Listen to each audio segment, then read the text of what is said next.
پھر بھی ان لوگوں نے اس اونٹنی کے پاؤں کاٹ ڈالے۔ اس پر صالح نے کہا کہ اچھا تم اپنے گھروں میں 3 دن تک تو رہ سہ لو، یہ وعدہ جھوٹا نہیں ہے۔ پھر جب ہمارے عذاب کا حکم آ پہنچا تو ہم نے صالح کو اور ان پر ایمان لانے والوں کو اپنی رحمت سے اس عذاب سے بھی بچا لیا اور اس دن کی رسوائی سے بھی۔ یقیناً تیرا رب نہایت قوی اور غالب ہے۔ اور ظالموں کو بڑے زور کی چنگھاڑ نے آ دبوچا، پھر تو وہ اپنے گھروں میں اوندھے پڑے ہوئے رہ گئے، ایسے کہ گویا وہ وہاں کبھی آباد ہی نہ تھے۔ آگاہ رہو کہ قوم سمود نے اپنے رب سے کفر کیا، سن لو ان سمودیوں پر پھٹکار ہے۔ اور ہمارے بھیجے ہوئے پیغمبر ابراہیم کے پاس خوشخبری لے کر پہنچے اور سلام کہا، انہوں نے بھی جواب سلام دیا اور بغیر کسی تاخیر کے گائے کا بھنا ہوا بچڑا لے آئے۔ اب جو دیکھا کہ ان کے تو ہاتھ بھی اس کی طرف نہیں پہنچ رہے تو انہیں انجان پا کر دل ہی دل میں ان سے خوف کرنے لگے۔ انہوں نے کہا، ڈرو نہیں، ہم تو قوم لوط کی طرف بھیجے گئے ہیں۔ اس کی بیوی جو کھڑی ہوئی تھی وہ ہنس پڑی تو ہم نے اسے اسحاق کی اور اسحاق کے بعد یعقوب کی خوشخبری دی۔ وہ کہنے لگی، ہائے میری کم بختی، میرے ہاں اولاد کیسے ہو سکتی ہے؟ میں خود بڑھیا اور یہ میرے خاوند بھی بہت بڑی عمر کے ہیں، یہ تو یقیناً بڑی عجیب بات ہے۔ فرشتوں نے کہا، کیا تو اللہ کی قدرت سے تعجب کر رہی ہے؟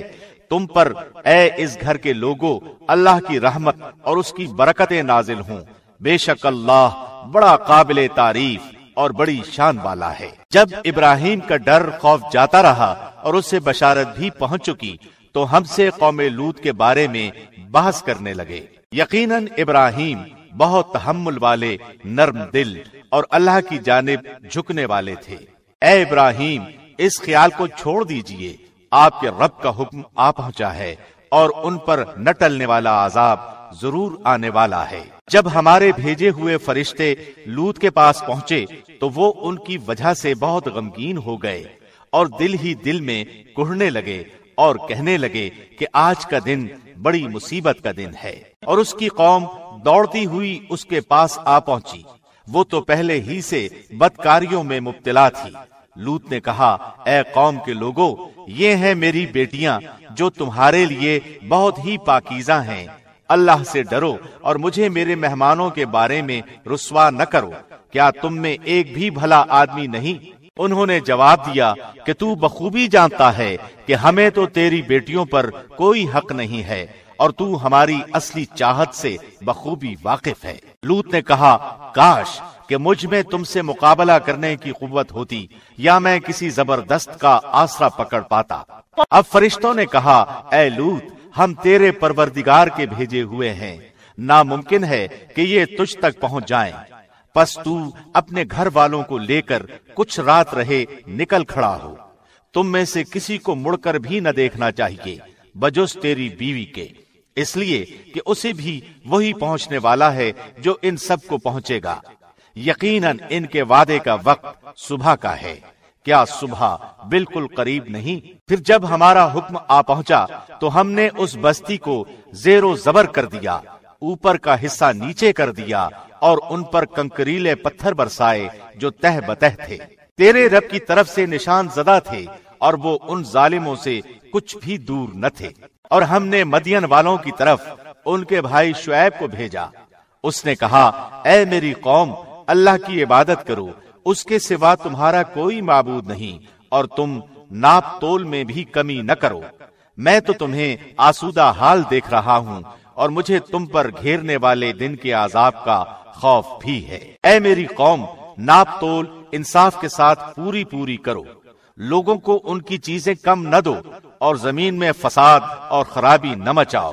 اللہ کا حلال کیا ہوا جو بچ رہے تمہارے لیے بہت ہی بہتر ہے اگر تم ایماندار ہو۔ میں تم پر کچھ نگہبان اور داروغہ نہیں ہوں۔ انہوں نے جواب دیا کہ اے شعیب، کیا تیری نماز تجھے یہی حکم دیتی ہے کہ ہم اپنے باپ دادوں کے معبودوں کو چھوڑ دیں اور ہم اپنے مالوں میں جو کچھ چاہیں اس کا کرنا بھی چھوڑ دیں؟ تو بڑا ہی باوقار اور نیک چلن آدمی ہے۔ شعیب نے کہا، اے میری قوم، دیکھو تو اگر میں اپنے رب کی طرف سے روشن دلیل لیے ہوئے ہوں اور اس نے مجھے اپنے پاس سے بہترین روزی دے رکھی ہے، میرا یہ ارادہ بالکل نہیں کہ تمہارا خلاف کر کے خود اس چیز کی طرف جھک جاؤں جس سے تمہیں روک رہا ہوں۔ میرا ارادہ تو اپنی طاقت بھر اصلاح کرنے ہی کا ہے، میری توفیق اللہ ہی کی مدد سے ہے، اسی پر میرا بھروسہ ہے اور اسی کی طرف میں رجوع کرتا ہوں۔ اور اے میری قوم، میرے خلاف ضد تمہارے لیے اس بات کا باعث نہ ہو جائے کہ تمہیں بھی ویسا ہی معاملہ پیش آ جائے جیسا قوم نوح یا قوم ہود یا قوم صالح کو پیش آ چکا ہے، اور قوم لوط تو تم سے کچھ دور نہیں۔ تم اپنے رب سے استغفار کرو اور اس کی طرف توجہ کرو، یقین مانو کہ میرا رب بڑی مہربانی والا اور بہت محبت کرنے والا ہے۔ انہوں نے کہا، اے شعیب، تیری اکثر باتیں تو ہماری سمجھ میں ہی نہیں آتی، اور ہم تو تجھے اپنے اندر بہت کمزور پاتے ہیں۔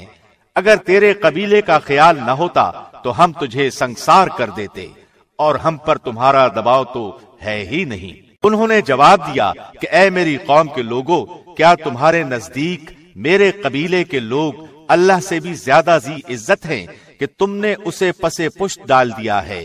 یقیناً میرا رب جو کچھ تم کر رہے ہو سب کو گھیرے ہوئے ہے۔ اے قومی بھائیو، اب تم اپنی جگہ عمل کیے جاؤ، میں بھی عمل کر رہا ہوں۔ تمہیں ان قریب معلوم ہو جائے گا کہ کس کے پاس وہ عذاب آتا ہے جو اسے رسوا کر دے، اور کون ہے جو جھوٹا ہے۔ تم انتظار کرو، میں بھی تمہارے ساتھ منتظر ہوں۔ جب ہمارا حکم عذاب آ پہنچا، ہم نے شعیب کو اور ان کے ساتھ تمام مومنوں کو اپنی خاص رحمت سے نجات بخشی، اور ظالموں کو سخت چنگھاڑ نے آ پکڑا جس سے وہ اپنے گھروں میں اوندھے پڑے رہ گئے، گویا کہ وہ ان گھروں میں کبھی بسے ہی نہ تھے۔ آگاہ رہو، مدین والوں کے لیے بھی ویسی ہی پھٹکار ہے جیسی پھٹکار سمود پر پڑی، اور یقیناً ہم نے ہی موسیٰ کو اپنی آیات اور روشن دلیلوں کے ساتھ بھیجا تھا فرعون اور اس کے سرداروں کی طرف۔ پھر بھی ان لوگوں نے فرعون کے احکام کی پیروی کی، اور فرعون کا کوئی حکم درست تھا ہی نہیں۔ وہ تو قیامت کے دن اپنی قوم کا پیش رو ہو کر ان سب کو دوزخ میں جا کھڑا کرے گا۔ وہ بہت ہی برا گھاٹ ہے جس پر لا کھڑے کیے جائیں گے۔ ان پر تو اس دنیا میں بھی لعنت چپکا دی گئی، اور قیامت کے دن بھی برا انعام ہے جو دیا گیا۔ بستیوں کی یہ بعض خبریں جنہیں ہم تیرے سامنے بیان فرما رہے ہیں، ان میں سے بعض تو موجود ہیں اور بعض کی فصل کٹ گئی ہے۔ ہم نے ان پر کوئی ظلم نہیں کیا، لیکن خود انہوں نے ہی اپنے آپ پر ظلم کیا۔ اور جب تیرے رب کا حکم آ گیا تو ان کے ان معبودوں نے انہیں کوئی فائدہ نہ پہنچایا جنہیں وہ اللہ کے سوا پکارا کرتے تھے، بلکہ ان کے معبودوں نے ان کی تباہی و بربادی میں کچھ اضافہ ہی کیا۔ تیرے پروردگار کی پکڑ کا یہی طریقہ ہے جبکہ وہ بستیوں کے رہنے والے ظالموں کو پکڑتا ہے، بے شک اس کی پکڑ دکھ دینے والی اور نہایت سخت ہے۔ یقیناً اس میں ان لوگوں کے لیے نشان عبرت ہے جو قیامت کے عذاب سے ڈرتے ہیں۔ وہ دن جس میں سب لوگ جمع کیے جائیں گے، اور وہ دن ہے جس میں سب حاضر کیے جائیں گے۔ اسے ہم جو ملتوی کرتے ہیں تو وہ صرف ایک مدت معین تک ہے۔ جس دن وہ آ جائے گی، مجال نہ ہوگی کہ اللہ کی اجازت کے بغیر کوئی بات بھی کر لے، سو ان میں کوئی بدبخت ہوگا اور کوئی نیک بخت۔ لیکن جو بدبخت ہوئے وہ دوزخ میں ہوں گے، وہاں چیخیں گے، چلائیں گے۔ وہ وہیں ہمیشہ رہنے والے ہیں جب تک آسمان و زمین برقرار رہیں، سوائے اس وقت کے جو تمہارا رب چاہے۔ یقیناً تیرا رب جو کچھ چاہے کر گزرتا ہے۔ لیکن جو نیک بخت کیے گئے وہ جنت میں ہوں گے، جہاں ہمیشہ رہیں گے جب تک آسمان و زمین باقی رہے، مگر جو تیرا پروردگار چاہے۔ یہ کبھی ختم نہ ہونے والی بخشش ہے۔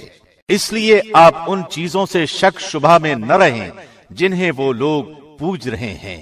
ان کی پوجا تو اس طرح ہے جس طرح ان کے باپ دادوں کی اس سے پہلے تھی۔ ہم ان سب کو ان کا پورا حصہ بغیر کسی کمی کے دینے والے ہی ہیں۔ یقیناً ہم نے موسیٰ کو کتاب دی، پھر اس میں اختلاف کیا گیا۔ اگر پہلے ہی آپ کے رب کی بات صادر نہ ہو گئی ہوتی تو یقیناً ان کا فیصلہ کر دیا جاتا۔ انہیں تو اس میں سخت شبہ ہے۔ یقیناً ان میں سے ہر ایک کو آپ کا رب اس کے اعمال کا پورا پورا بدلہ دے گا۔ بے شک وہ جو کچھ کر رہے ہیں ان اعمال سے وہ باخبر ہے۔ بس آپ جمے رہیے جیسا کہ آپ کو حکم دیا گیا ہے، اور وہ لوگ بھی جو آپ کے ساتھ توبہ کر چکے ہیں۔ خبردار تم حد سے نہ بڑھنا، اللہ تمہارے تمام اعمال کو دیکھنے والا ہے۔ دیکھو ظالموں کی طرف ہرگز نہ جھکنا، ورنہ تمہیں بھی دوزخ کی آگ لگ جائے گی، اور اللہ کے سوا تمہارا اور کوئی مددگار نہ ہوگا، اور نہ تم مدد دیے جاؤ گے۔ دن کے دونوں سروں یعنی صبح اور شام کے اوقات میں نماز قائم کیجیے، اور رات کی کئی ساعتوں میں بھی۔ یقیناً نیکیاں برائیوں کو دور کر دیتی ہیں۔ یہ نصیحت ہے نصیحت پکڑنے والوں کے لیے۔ آپ صبر کرتے رہیے، یقیناً اللہ نیکی کرنے والوں کا اجر ضائع نہیں کرتا۔ کیوں نہ تم سے پہلے زمانے کے لوگوں میں سے ایسے اہل خیر لوگ ہوئے جو زمین میں فساد پھیلانے سے روکتے، سوائے ان چند کے جنہیں ہم نے ان میں سے نجات دی تھی۔ ظالم لوگ تو اس چیز کے پیچھے پڑ گئے جس میں انہیں آسودگی دی گئی تھی، اور وہ گناہگار تھے۔ آپ کا رب ایسا نہیں کہ کسی بستی کو ظلم سے ہلاک کر دے جبکہ وہاں کے لوگ نیکوکار ہوں۔ اگر آپ کا پروردگار چاہتا تو سب لوگوں کو ایک ہی امت بنائے رکھتا، وہ تو برابر اختلاف کرتے ہی رہیں گے، مگر جن پر آپ کا رب رحم فرمائے، اسی لیے تو اس نے انہیں پیدا کیا ہے۔ اور آپ کے رب کی یہ بات پوری ہو گئی کہ میں جہنم کو جنوں اور انسانوں سب سے بھر دوں گا۔ رسولوں کے سب احوال ہم آپ کے سامنے آپ کے دل کی تسکین کے لیے بیان فرما رہے ہیں۔ آپ کے پاس اس صورت میں بھی حق پہنچ چکا جو نصیحت و واعظ ہے مومنوں کے لیے۔ ایمان نہ لانے والوں سے کہہ دیجئے کہ تم اپنے طور پر عمل کیے جاؤ، ہم بھی عمل میں مشغول ہیں، اور تم بھی انتظار کرو، ہم بھی منتظر ہیں۔ آسمانوں اور زمین کا علم غیب اللہ ہی کو ہے، تمام کاموں کا رجوع بھی اسی کی جانب ہے، لہذا اسی کی عبادت کریں اور اسی پر بھروسہ رکھیں، اور تم جو کچھ کر رہے ہو اس سے تمہارا رب غافل نہیں ہے۔ شروع اللہ کے نام سے جو بڑا مہربان نہایت رحم کرنے والا ہے۔ الف لام را، یہ روشن کتاب کی آیتیں ہیں۔ یقیناً ہم نے اس کتاب کو عربی قرآن بنا کر نازل فرمایا ہے تاکہ تم سمجھ سکو۔ ہم آپ کے سامنے بہترین بیان پیش کرتے ہیں اس قرآن سے جو ہم نے آپ کی جانب وحی کے ذریعے نازل کیا ہے، اور یقیناً آپ اس سے پہلے بے خبروں میں سے تھے۔ جب یوسف نے اپنے باپ سے ذکر کیا کہ ابا جی، میں نے 11 ستاروں اور سورج چاند کو خواب میں دیکھا ہے کہ وہ سب مجھے سجدہ کر رہے ہیں، یعقوب نے کہا، پیارے بچے، اپنے اس خواب کا ذکر اپنے بھائیوں سے نہ کرنا، ایسا نہ ہو کہ وہ تیرے ساتھ کوئی فریب کاری کرے۔ شیطان تو انسان کا کھلا دشمن ہے، اور اسی طرح تجھے تیرا پروردگار برگزیدہ کرے گا، اور تجھے معاملہ فہمی یعنی خوابوں کی تعبیر بھی سکھائے گا، اور اپنی نعمت تجھے بھرپور عطا فرمائے گا۔ اور یعقوب کے گھر والوں کو بھی جیسے کہ اس نے اس سے پہلے تیرے دادا اور پردادا یعنی ابراہیم و اسحاق کو بھی بھرپور اپنی نعمت دی۔ یقیناً تیرا رب بہت بڑے علم والا اور زبردست حکمت والا ہے۔ یقیناً یوسف اور اس کے بھائیوں میں دریافت کرنے والوں کے لیے بڑی بڑی نشانیاں ہیں۔ جبکہ انہوں نے کہا کہ یوسف اور اس کا بھائی بنسبت ہمارے باپ کو بہت زیادہ پیارا ہے، حالانکہ ہم طاقتور جماعت ہیں، کوئی شک نہیں کہ ہمارے ابا سری غلطی میں ہیں۔ یوسف کو تو مار ہی ڈالو یا اسے کسی نامعلوم جگہ پھینک دو کہ تمہارے والد کا رخ صرف تمہاری طرف ہی ہو جائے، اس کے بعد تم نیک ہو جانا۔ ان میں سے ایک نے کہا، یوسف کو قتل تو نہ کرو، بلکہ اسے کسی اندھے کنویں کی تہ میں ڈالاؤ کہ کہ اسے کوئی آتا جاتا قافلہ اٹھا لے جائے، اگر تمہیں کرنا ہی ہے تو یوں کرو۔ انہوں نے کہا، ابا آخر آپ یوسف کے بارے میں ہم پر اعتبار کیوں نہیں کرتے؟ ہم تو اس کے خیر خواہ ہیں، کل آپ اسے ضرور ہمارے ساتھ بھیج دیجئے کہ خوب کھائے پیے اور کھیلے، اس کی حفاظت کے ہم ذمہ دار ہیں۔ یعقوب نے کہا، اسے تمہارا لے جانا مجھے تو سخت صدمہ دے گا، اور مجھے یہ بھی کھٹکا لگا رہے گا کہ تمہاری غفلت میں اسے بھیڑیا کھا جائے۔ انہوں نے جواب دیا کہ ہم جیسی زوراور جماعت کی موجودگی میں بھی اگر اسے بھیڑیا کھا جائے تو ہم بالکل نکمے ہی ہوئے۔ پھر جب اسے لے چلے اور سب نے مل کر ٹھان لیا کہ اسے غیر آباد گہرے کنویں کی تہ میں پھینک دیں، ہم نے یوسف کی طرف وحی کی کہ یقیناً وقت آ رہا ہے کہ تو انہیں اس ماجرے کی خبر اس حال میں دے گا کہ وہ جانتے ہی نہ ہو۔ اور عشاء کے وقت وہ سب اپنے باپ کے پاس روتے ہوئے پہنچے اور کہنے لگے کہ ابا جی، ہم تو آپس میں دوڑ میں لگ گئے اور یوسف کو ہم نے اسباب کے پاس چھوڑا، پس اسے بھیڑیا کھا گیا۔ آپ تو ہماری بات نہیں مانیں گے، گو ہم بالکل سچے ہی ہوں۔ اور یوسف کے کرتے کو جھوٹ موٹ کے خون سے خون آلود بھی کر لائے تھے۔ باپ نے کہا، یوں نہیں، بلکہ تم نے اپنے دل ہی سے ایک بات بنا لی ہے، پس صبر ہی بہتر ہے، اور تمہاری بنائی ہوئی باتوں پر اللہ ہی سے مدد کی طلب ہے۔ اور ایک قافلہ آیا اور انہوں نے اپنے پانی لانے والے کو بھیجا، اس نے اپنا ڈول لٹکا دیا اور کہنے لگا، واہ واہ، خوشی کی بات ہے، یہ تو ایک لڑکا ہے۔ انہوں نے اسے مال تجارت قرار دے کر چھپا دیا، اور اللہ اس سے باخبر تھا جو وہ کر رہے تھے۔ اور انہوں نے اسے بہت ہی ہلکی قیمت پر، گنتی کے چند درہموں پر ہی بیچ ڈالا۔ وہ تو یوسف کے بارے میں بہت ہی بے رغبت تھے۔ مصر والوں میں سے جس نے اسے خریدا تھا، اس نے اپنی بیوی سے کہا کہ اسے بہت عزت و احترام کے ساتھ رکھو، بہت ممکن ہے کہ یہ ہمیں فائدہ پہنچائے یا اسے ہم اپنا بیٹا ہی بنا لیں۔ یوں ہم نے مصر کی سرزمین میں یوسف کا قدم جما دیا کہ ہم اسے خواب کی تعبیر کا کچھ علم سکھا دیں۔ اللہ اپنے ارادے پر غالب ہے، لیکن اکثر لوگ بے علم ہوتے ہیں۔ اور جب یوسف پختگی کی عمر کو پہنچ گئے تو ہم نے اسے قوت فیصلہ اور علم دیا۔ ہم نیک کاروں کو اسی طرح بدلہ دیتے ہیں۔ اس عورت نے جس کے گھر میں یوسف تھے، یوسف کو بہلانا پھسلانا شروع کیا کہ وہ اپنے نفس کی نگرانی چھوڑ دے، اور دروازے بند کر کے کہنے لگی، لو آ جاؤ۔ یوسف نے کہا، اللہ کی پناہ، وہ میرا رب ہے، مجھے اس نے بہت اچھی طرح رکھا ہے، بے انصافی کرنے والوں کا بھلا نہیں ہوتا۔ اس عورت نے یوسف کا قصد کیا، اور یوسف اس کا قصد کرتے اگر وہ اپنے پروردگار کی دلیل نہ دیکھتے۔ یوں ہی ہوا تاکہ ہم اس سے برائی اور بے حیائی دور کر دیں، بے شک وہ ہمارے چنے ہوئے بندوں میں سے تھا۔ اور دونوں دروازے کی طرف دوڑے، اور اس عورت نے یوسف کا کرتا پیچھے کی طرف سے کھینچ کر پھاڑ ڈالا، اور دروازے کے پاس ہی عورت کا شوہر دونوں کو مل گیا تو کہنے لگی، جو شخص تیری بیوی کے ساتھ برا ارادہ کرے، بس اس کی سزا یہی ہے کہ اسے قید کر دیا جائے یا اور کوئی دردناک سزا دی جائے۔ یوسف نے کہا، یہ عورت ہی مجھے پھسلا رہی تھی، اور عورت کے قبیلے ہی کے ایک شخص نے گواہی دی کہ اگر اس کا کرتا آگے سے پھٹا ہوا ہو تو عورت سچی ہے اور یوسف جھوٹ بولنے والوں میں سے ہے، اور اگر اس کا کرتا پیچھے کی جانب سے پھٹا ہوا ہو تو عورت جھوٹی ہے اور یوسف سچوں میں سے ہے۔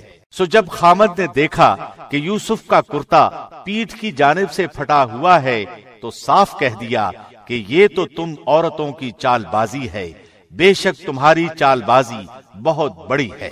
یوسف، اب اس بات کو جانے دو، اور اے عورت، تو اپنے گناہ سے توبہ کر، بے شک تو گناہگاروں میں سے ہے۔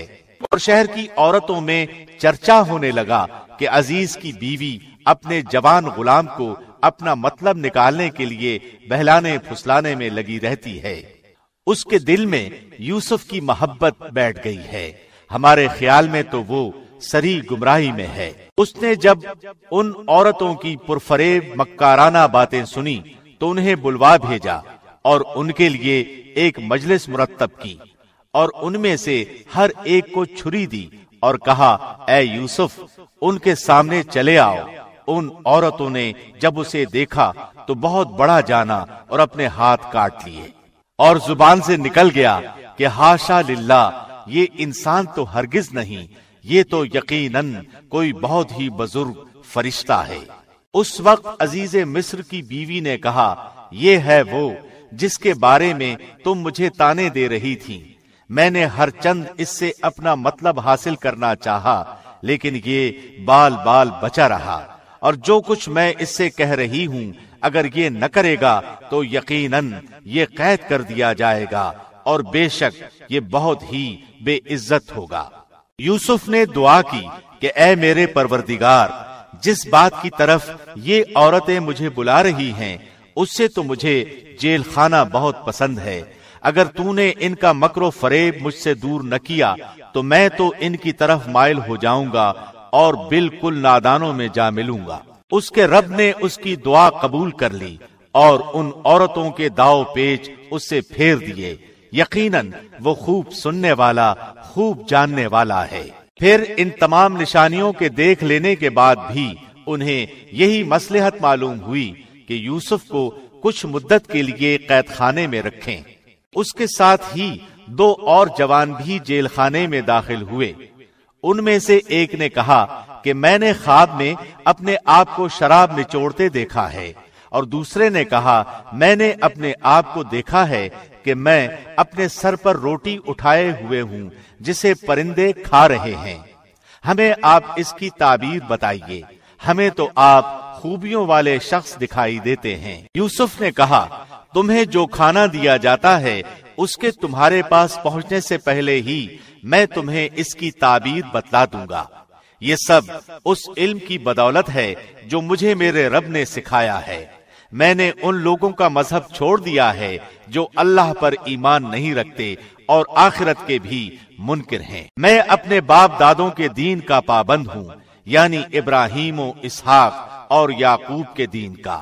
ہمیں ہرگز یہ سزاوار نہیں کہ ہم اللہ کے ساتھ کسی کو بھی شریک کریں، ہم پر اور تمام اور لوگوں پر اللہ کا یہ خاص فضل ہے، لیکن اکثر لوگ ناشکری کرتے ہیں۔ اے میرے قید خانے کے ساتھیوں، کیا متفرق کئی ایک پروردگار بہتر ہیں یا ایک اللہ زبردست طاقتور؟ اس کے سوا تم جن کی پوجا پاٹ کر رہے ہو وہ سب نام ہی نام ہیں جو تم نے اور تمہارے باپ دادوں نے خود ہی گھڑ لیے ہیں۔ اللہ نے ان کی کوئی دلیل نازل نہیں فرمائی، فرما روائی صرف اللہ ہی کی ہے۔ اس کا فرمان ہے کہ تم سب سوائے اس کے کسی اور کی عبادت نہ کرو، یہی دین درست ہے، لیکن اکثر لوگ نہیں جانتے۔ اے میرے قید خانے کے رفیقوں، تم دونوں میں سے ایک تو اپنے بادشاہ کو شراب پلانے پر مقرر ہو جائے گا، لیکن دوسرا سولی دیا جائے گا اور پرندے اس کا سر نوچ نوچ کھائیں گے۔ تم دونوں جس کے بارے میں تحقیق کر رہے تھے اس کام کا فیصلہ کر دیا گیا، اور جس کی نسبت یوسف کا گمان تھا کہ ان دونوں میں سے یہ چھوٹ جائے گا، اس سے کہا کہ اپنے بادشاہ سے میرا ذکر بھی کر دینا۔ پھر اسے شیطان نے اپنے بادشاہ سے ذکر کرنا بھلا دیا، اور یوسف نے کئی سال قید خانے ہی میں کاٹے۔